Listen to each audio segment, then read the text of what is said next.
स्वागत है आप सभी स्टूडेंट का राकेश मेहरा जी के क्लासेस के यूट्यूब चैनल पर।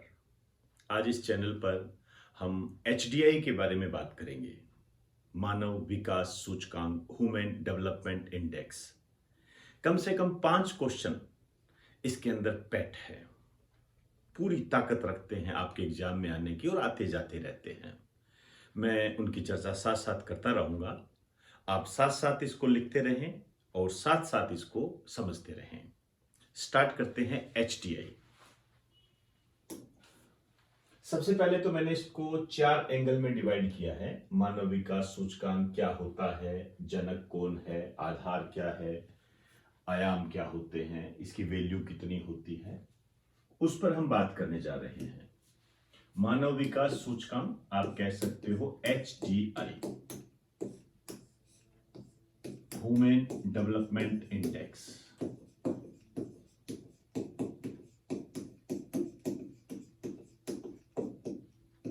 मानव विकास सूचकांक, ह्यूमन डेवलपमेंट इंडेक्स क्या होता है? नाम से ही पता लग रहा है, ये मानव के विकास को मापने का एक पैमाना है।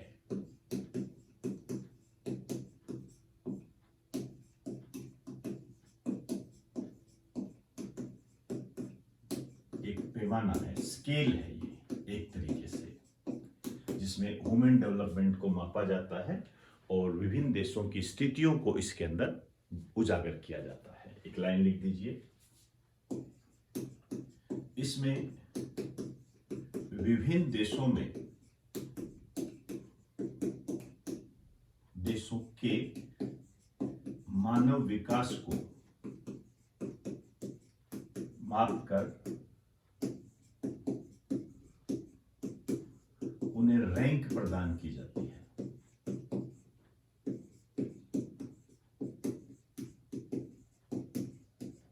रैंक प्रदान करते हैं उन्हें, ये इतने नंबर पे है, पहले नंबर पर, दूसरे नंबर पर, लास्ट पे। इसके जो जनक है वो है महबूब उल हक।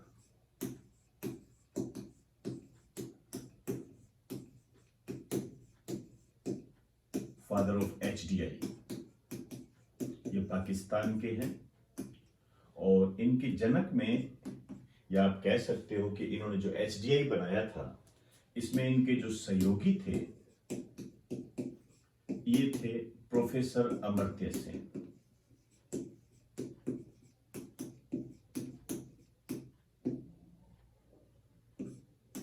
आप जानते हो ये इंडिया के हैं, ये इनके सहयोगी थे। प्रोफेसर अमर्त्य सेन के बारे में एक बात की बगैर आगे नहीं बढ़ पाऊंगा मैं। प्रथम एशियाई है जिन्हें नोबेल पुरस्कार मिला अर्थशास्त्र के क्षेत्र में। खूब आता है ये।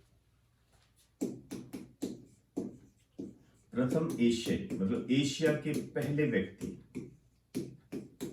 जिन्हें इकोनॉमिक्स के क्षेत्र में, अर्थशास्त्र के क्षेत्र में नोबेल प्राइज मिला।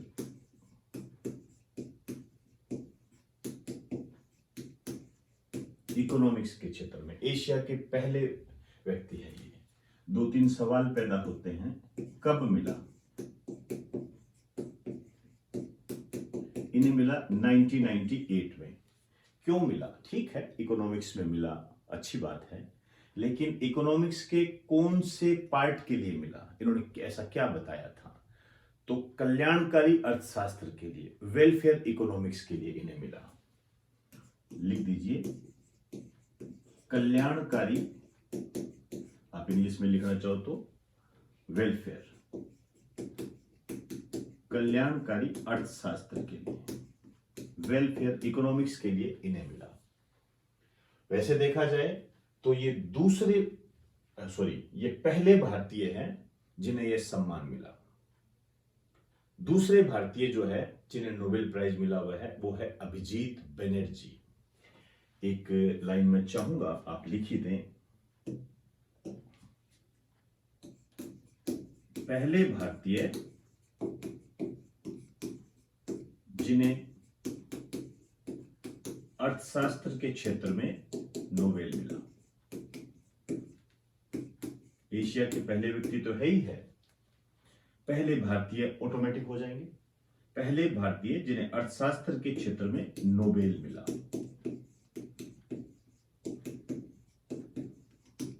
दूसरी जो है अभिजीत बनर्जी है।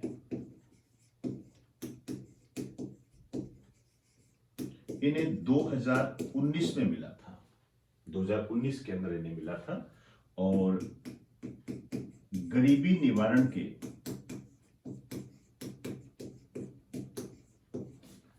तरीके बताने के लिए मिला।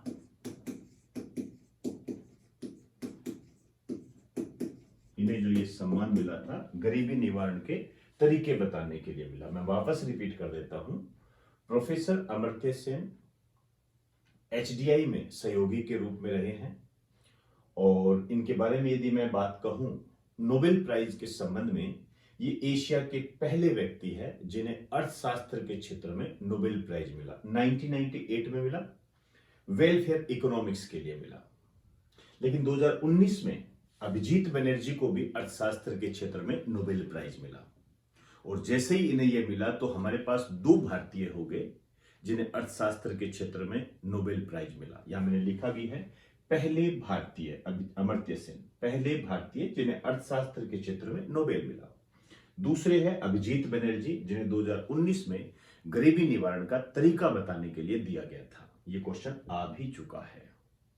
क्लियर होगी सारी बात। आइए अब इनका आधार क्या है, किस आधार पर ये निकाले जाते हैं। तो तीन आधार होते हैं। आप इसको इंग्लिश में लिखना चाहे तो बेस कह सकते हो, आयाम लिखना चाहो तो एप्टीट्यूड कह सकते हो। तीन आधार है। कौन कौन से हैं? एक तो उस देश की प्रति व्यक्ति आय देखी जाती है, प्रति व्यक्ति आय देखी जाती है, पर कैपिटा इनकम देखी जाती है,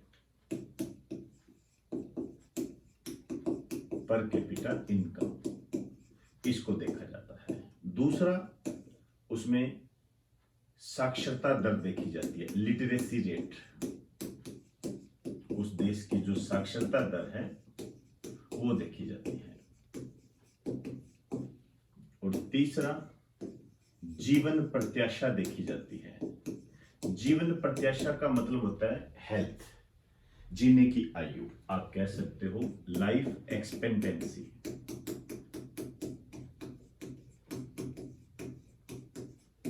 जीवन प्रत्याशा, इन तीन आधार पर होता है। ये क्वेश्चन आपके बनता है, ध्यान रखना। किस आधार पर एचडीआई नहीं निकाला जाता है? तो चौथा ऑप्शन उसके अंदर लिंग अनुपात मैंने कई बार देखा है, तो लिंग अनुपात के आधार पर इसको नहीं करते हैं। और महबूब उल हक, ये भी एक क्वेश्चन है अपने आप में, पूछा जाता है। और ये दो जो मैंने आपको बताया ये भी आए हुए हैं। अब मैं बात करना जाऊंगा मान पर। थोड़ी मान पर जगह बचने के लिए हमारे पास अभी जगह नहीं है इसके अंदर, तो मैं अगले पेज पर इसकी बात करूंगा। एक बार आपने इसके नीचे ही लिखना है, ठीक है? नोट कर लो एक बार। अब हम एचडीआई के मान पर बात करते हैं।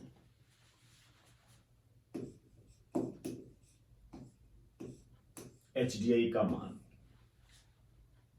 एचडीआई का जो मान होता है वो 0 से 1 तक होता है। आप ये कह सकते हो कि 0 से 1 के बीच में स्कोर दिए जाते हैं और इस आधार पर 4 कैटेगरी होती है।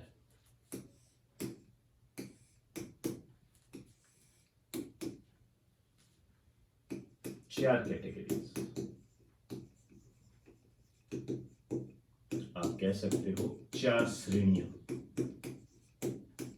4 श्रेणियां होती है, जिसमें एक तो होता है 0 से 0.550, 0 से 0.550, एक ये होता है और दूसरा होता है 0.550 से 0.550 से 0.700। दूसरी कैटेगरी ये होती है 0.550 से 0.700। फिर होता है 0.700 से 0.800 यहां तक होता है, और ये होता है 0.800 से 1 तक।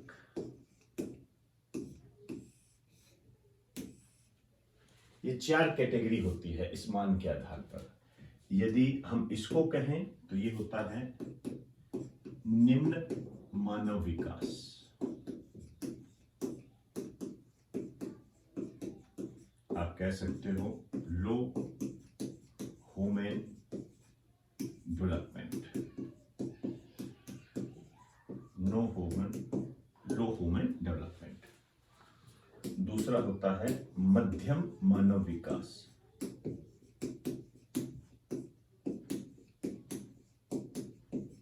आप कह सकते हो मीडियम ह्यूमन डेवलपमेंट। ये होता है उच्च मानव विकास।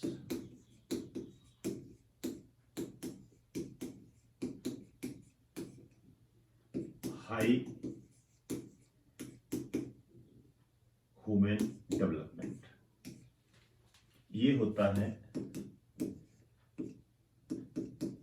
अति उच्च मानव विकास। अति उच्च मानव विकास, आप कह सकते हो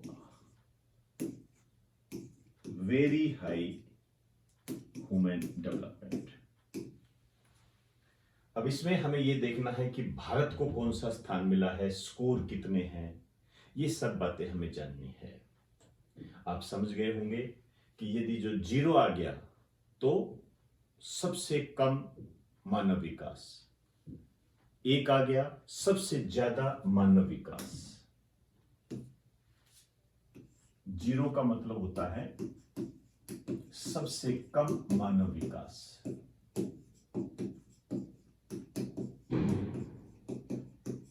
और जो 1 है इसका होता है सबसे अधिक मानव विकास। शायद मेरी बात आप समझ गए होंगे।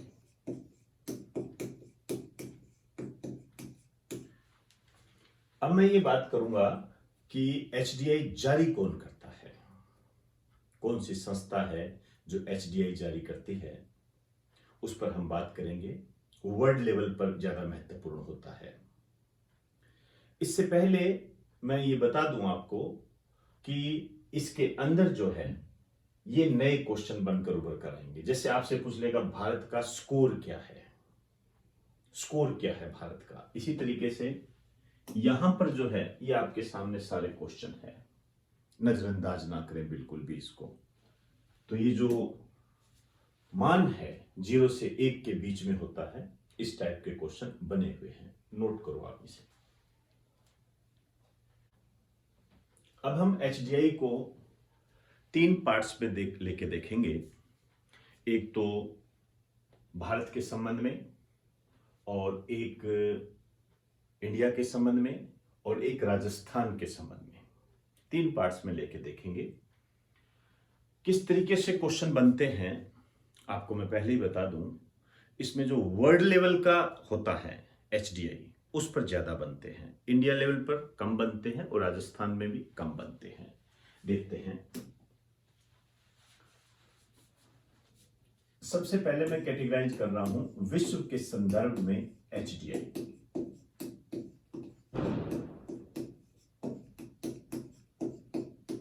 विश्व के संदर्भ में एचडीआई।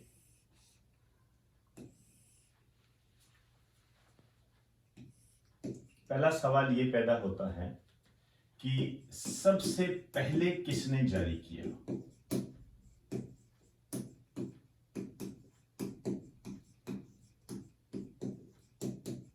सबसे पहले किसने जारी किया था, विश्व में सबसे पहले एचडीआई किसने जारी किया, क्वेश्चन ऐसे बनता है। फिर ऑफिशियल रूप से जारी करने वाली संस्था कौन सी है।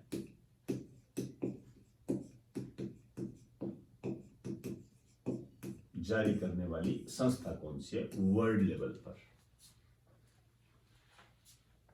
तीसरा एंगल ये बनता है सबसे पहले कब जारी किया गया?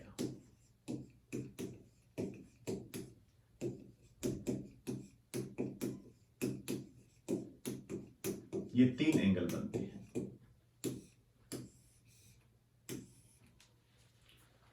अब आप देखिए, यदि मैं कहूं सबसे पहले किसने जारी किया, तो ये लंदन ने जारी किया था। अपने ही तरीके से उसने जारी कर दिया, अपने लेवल पर ही लंदन ने जारी कर दिया। इसमें किसी संस्था का वैसे कोई रोल नहीं रहा, ऑफिशियल नहीं कह सकते। लेकिन ये क्वेश्चन बन जाता है कि विश्व में सबसे पहले एचडीआई किसने जारी किया था, तो लंदन ने जारी किया था। लेकिन जो ऑफिशियल रूप जब हमारे सामने आया वो 1995 में। तो आप ये कह सकते हो कि सबसे पहले जो वर्ल्ड लेवल पर जो एचडीआई है वो 1995 में जारी किया गया था, सबसे पहले। और जो जारी करने वाली संस्था है, किस संस्था ने जारी किया था? ये जारी किया था यूएनडीपी ने। यूएनडीपी ये बहुत इंपॉर्टेंट है। आपसे पूछा एचडीआई को जारी करने वाली संस्था कौन सी है? United Nation development programme. United Nation development programme, आप कह सकते हो संयुक्त राष्ट्र विकास कार्यक्रम, हिंदी में संयुक्त राष्ट्र विकास कार्यक्रम। अब इसमें आपको 2 बातें ध्यान रखनी है।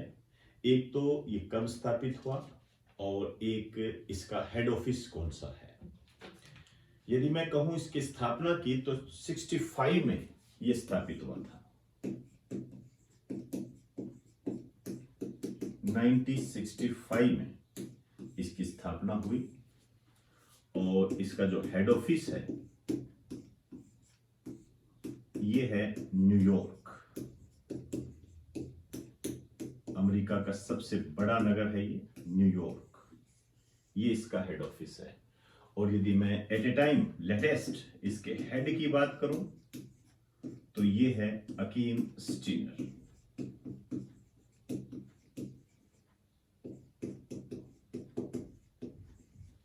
अकीम स्टीनर, एक बार आप इसे नोट कर लीजिए। उसके बाद मैं लेटेस्ट में जो एचडीआई की रिपोर्ट आई है 2021 की, उस पर बात करूंगा। आइए स्टार्ट करते हैं नई रिपोर्ट को। एचडीआई 2021,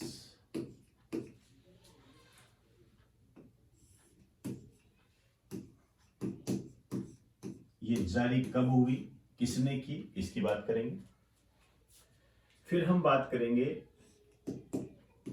टॉप कंट्रीज, मतलब सबसे ऊंचा स्थान किसको मिला। सबसे ऊंचा स्थान, सबसे निचला स्थान,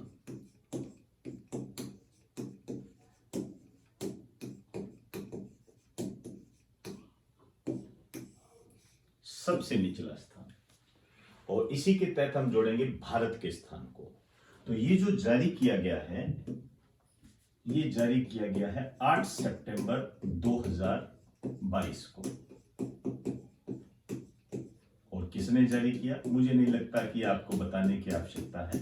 यूएनडीपी के द्वारा इसको जारी किया गया है, United Nation development programme.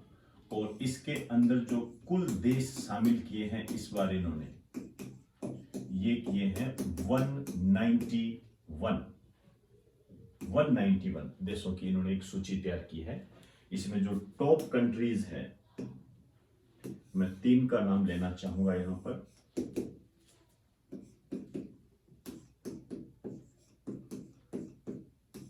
First, second और थर्ड लगभग यही रहते हैं। स्विट्जरलैंड है, नॉर्वे है, आइसलैंड है। पहले नंबर पर है स्विट्जरलैंड,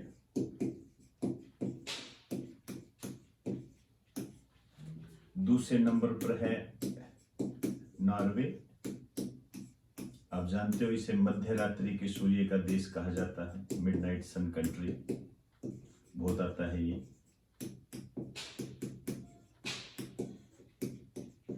मध्य रात्रि के सूर्य का देश बोलते हैं इसको।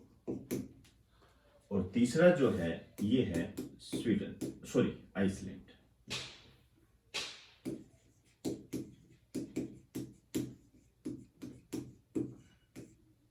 इसमें सबसे ज्यादा महिला सांसद है आइसलैंड के अंदर। सबसे ज्यादा महिला सांसद जो है रिजर्व में है, जैसे अपने संसद में महिलाएं होती है ना, वैसे सबसे ज्यादा महिलाएं यहां इनकी संसद में है आइसलैंड के अंदर। सबसे निचला जो स्थान मिला है ये मिला है दक्षिणी सूडान को।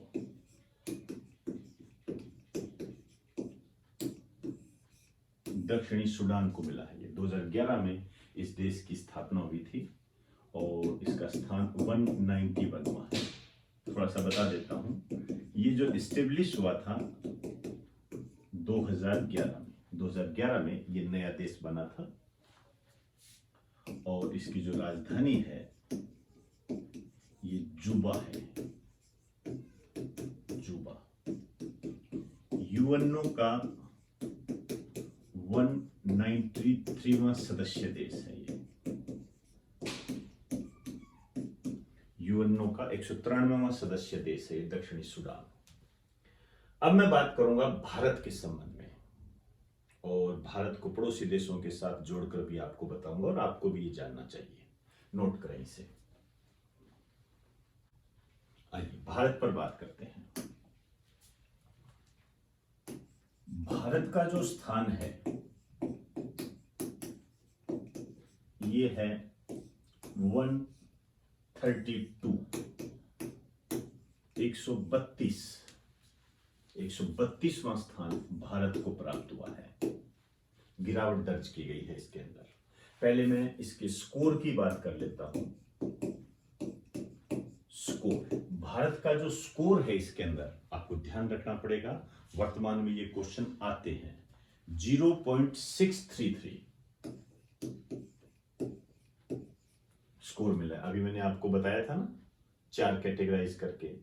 तो यदि हम 0.633 देखें तो बताइए ये कौन सा कैटेगरी में शामिल हो गया? मध्यम विकास, मध्यम मानव विकास, मीडियम ह्यूमन डेवलपमेंट, ये कैटेगरी मिली है भारत को। अब इसकी तुलना हम करेंगे पिछले वर्ष से। 2020 में भारत का जो स्थान था ये था 131। ऑब्वियसली बात है गिरावट हुई है। इसमें 1 अंक की गिरावट हुई है। आपको ये ध्यान रखना है कि इस गिरावट का कारण क्या है।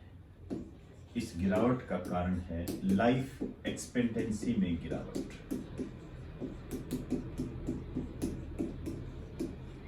जीवन प्रत्याशा में भारत में गिरावट हुई है, ध्यान रखना। ये इस टाइप के क्वेश्चन वर्तमान में बनते हैं। ये जीवन प्रत्याशा में गिरावट हुई है। 69.7 वर्ष से घटकर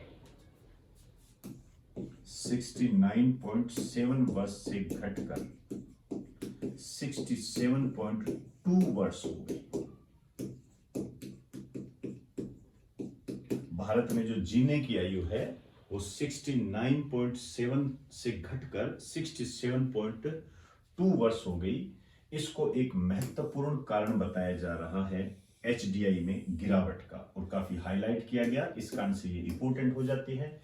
आपसे इसमें अलग से भी पूछा जा सकता है कि भारत में लाइफ एक्सपेक्टेंसी में कितनी गिरावट हुई है। तो 69.7 वर्ष से 67.2 वर्ष यहां तक हम नीचे आ गए हैं। इस कारण से एचडीआई के मामले में भी हम नीचे चले गए हैं। अब पड़ोसी देशों के संबंध में हम कुछ बातें करेंगे। भारत के पड़ोसी देशों की स्थिति।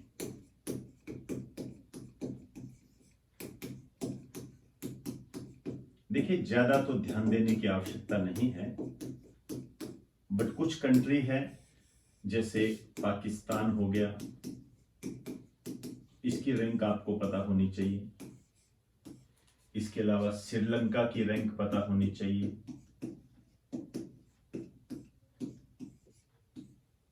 चाइना की रैंक पता होनी चाहिए मोटे तौर पर, हालांकि इनके भी मुझे लगता है पूछे जाने के चांस कम ही है। यदि हम कहें पाकिस्तान की रैंक इसके अंदर कौन सी है, तो पाकिस्तान की में इसकी जो रैंक है ये है 161। पाकिस्तान की रैंक 161 है, काफी नीचे है ये। और श्रीलंका की है 73 और चाइना की है 79।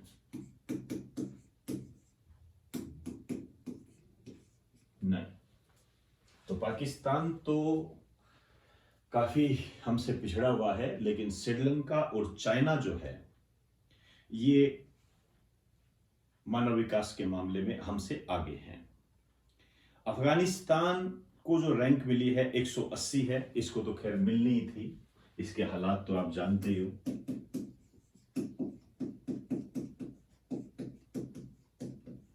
अफगानिस्तान की है 180। तालिबान का जहां शासन होगा वहां पर आप कैसे उम्मीद कर सकते हो। भूटान की 127वीं है, मालदीव की 90 है।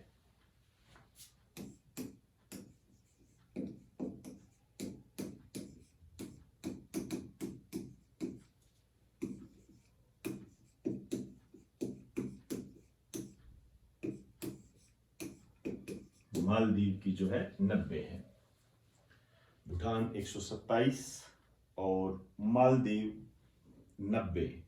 नेपाल की 143 है।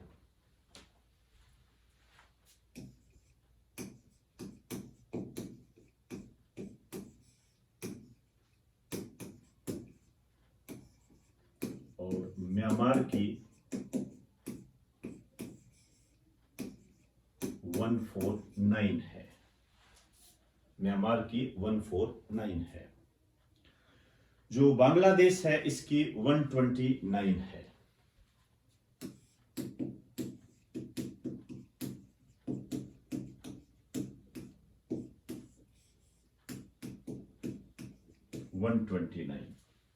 तो सारे पड़ोसी देश आपके सामने आ गए हैं। पाकिस्तान आ गया, उसके बाद चाइना आ गया, अफगानिस्तान आ गया, नीचे की साइड में जब हम जाएंगे म्यांमार आ गया, बांग्लादेश आ गया, श्रीलंका आ गया और मालदीव आ गया। नेपाल, भूटान इस संबंध में हम देख चुके हैं इनको। तो इस सारे पड़ोसी देशों की स्थिति भी मैंने आपको बता दी।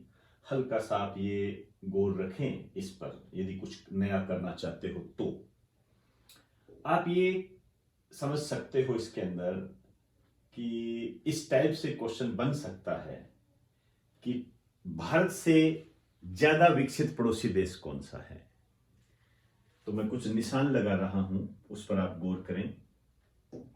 जैसे भूटान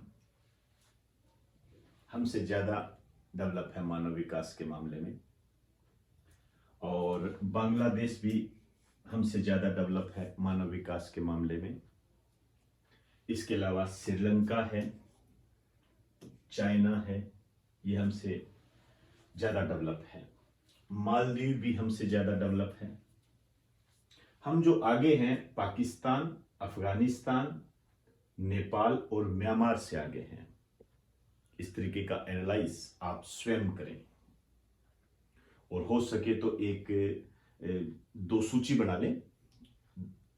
भारत से ज्यादा डेवलप, भारत से कम डेवलप, ये आप होमवर्क के रूप में इसको कर सकते हो।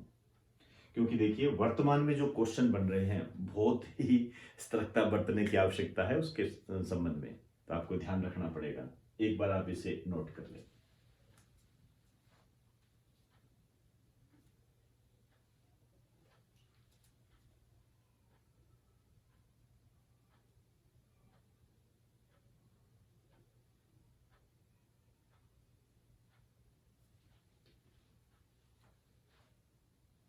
अब मैं भारत में मानव विकास के बारे में बताना चाहूंगा, हालांकि इतना ज्यादा इंपॉर्टेंट नहीं है।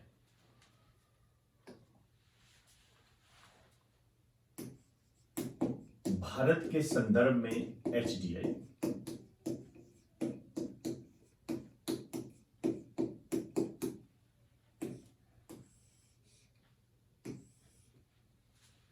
सबसे पहली बात तो कौन जारी करता है। यदि इस संबंध में हम कहें तो पहले तो योजना आयोग का एक विभाग किया करता था, लेकिन अब आप जानते हो कि योजना आयोग का नया नाम 2015 से बदलकर नीति आयोग कर दिया गया है। अब ये करता है, लेकिन अभी तक किया नहीं है। यदि स्टेट के संबंध में मैं बात करूं तो दो बातें आपसे बताना चाहूंगा। पहला राज्य जिसने एचडीआई जारी किया,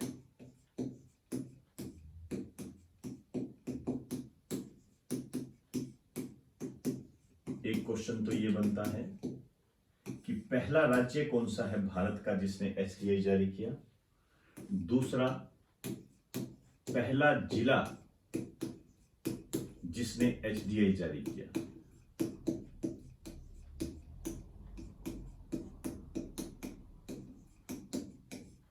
एक एंगल ये बना सकते हो आप, इन्होंने 1995 में ही जारी किया था। ओवरऑल इंडिया का जो एचडीआई सबसे पहले जारी किया गया था वो 2001 का था, जो 2002 में जारी किया गया था। भारत में पहला एचडीआई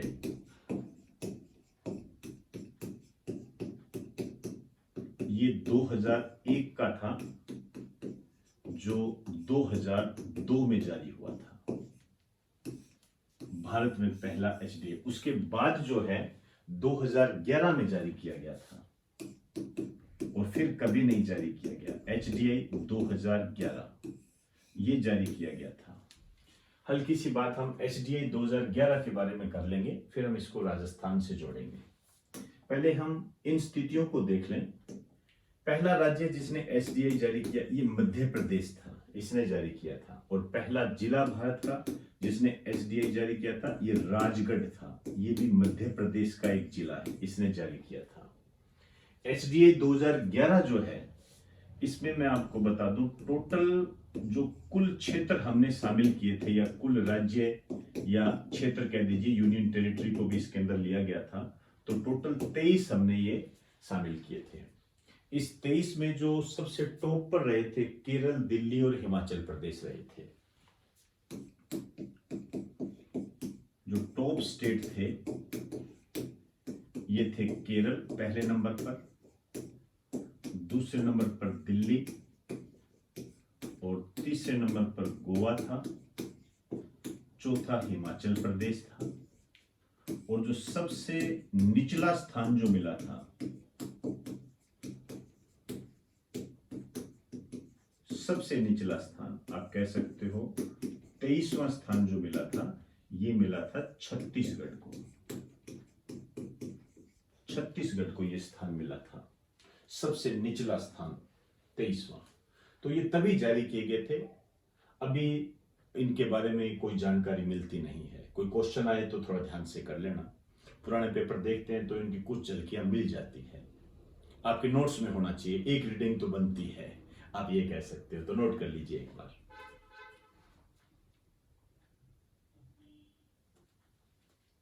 अब मैं राजस्थान के संबंध में बात करना चाहूंगा।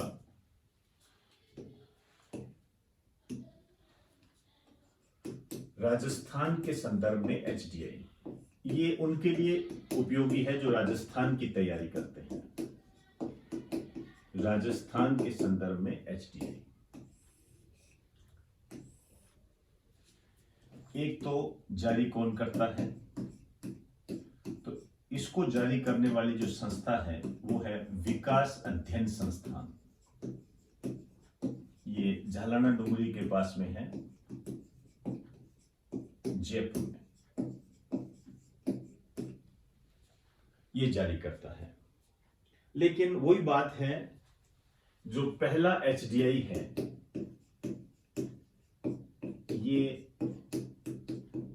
2001 का था, जो 2002 में जारी किया गया था। कोई खास बात नहीं है। उसके बाद में जो HDI जारी किया गया था वो था HDI 2007, सॉरी माफी चाहूंगा, HDI 2007 ये जारी किया गया था। इसमें जो कुल जिले शामिल किए गए थे, कुल जिले उस समय 32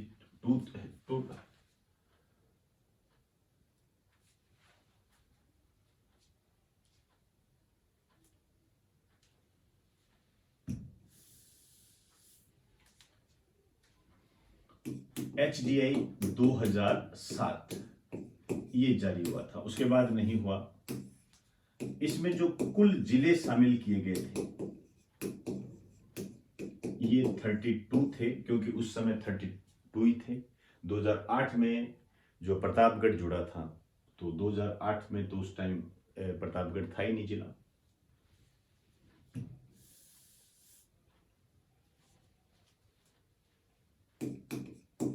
HDI 2007 इसके बाद जारी नहीं हुआ।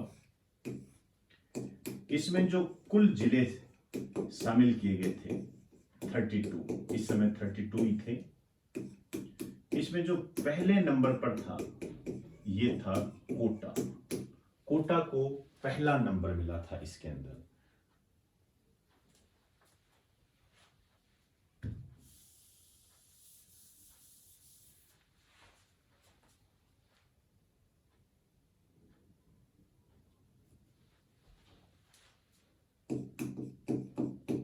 HDI 2007 इसके बाद तो देखिए जारी नहीं किया गया।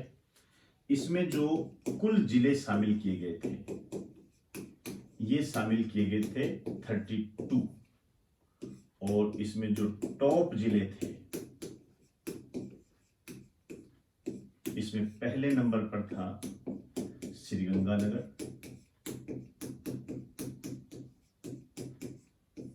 दूसरे नंबर पर कोटा और तीसरे नंबर पर बीकानेर ये था, और लास्ट 32 ये था डूंगरपुर था ये। तो ये राजस्थान के संबंध में मैंने कुछ बातें आपको बताई है, आपके एग्जाम की दृष्टि से इंपॉर्टेंट हो सकती है ये, एक बार आप इसे नोट कर लें। तो दोस्तों आज हमने HDI को जानने का प्रयास किया, ये आपके एग्जाम की दृष्टि से काफ़ी महत्वपूर्ण है। यहाँ मैं सजेस्ट करना चाहूँगा इकोनॉमिक्स के स्टूडेंट को, ऑनलाइन ऑफलाइन जो भी स्टूडेंट इसे सुन रहे हैं ध्यान रखें, अपडेट कर ले अपने नोट्स के अंदर। ये नई रिपोर्ट है और आपके एग्जाम की दृष्टि से बहुत ही महत्वपूर्ण है। भारत का स्थान आपको ध्यान रखना है। तो इजाज़त दीजिए, आप सभी को मेरा नमस्कार।